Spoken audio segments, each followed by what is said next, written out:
opiskelijoiden on toimittava sivistyksen voimana. Tai uskotko, että tällä mielenosoituksella on jotain vaikutusta? No mä toivon ainakin.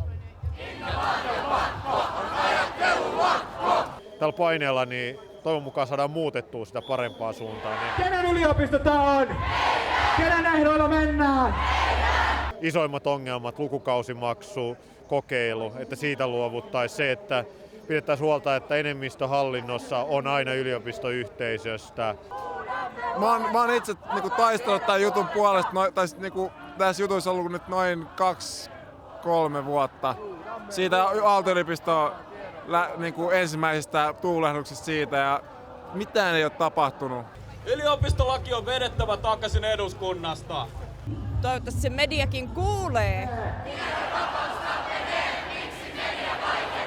Eduskunta ei ottanut kuuleviin korviinsa mitään kriittisiä huomioita siitä, mitä lakia vastaan on esitetty. Kansan painehan kaatoi jo eläkeiän nostamisen, että musta pitää ottaa siitä mallia.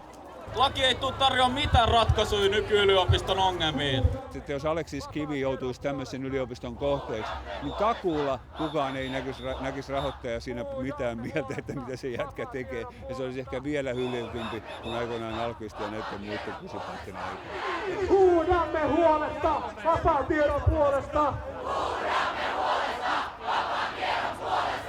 Kyllähän se on erittäin julma järjestelmä niille yliopistoille ja tieteenaloille, jotka eivät voi saada kovin paljon, niin kuin humanistiset alat ovat. No mun mielestä se on vaan tämmöisen uusliberalistille markkinapolitiikalle huoraamista.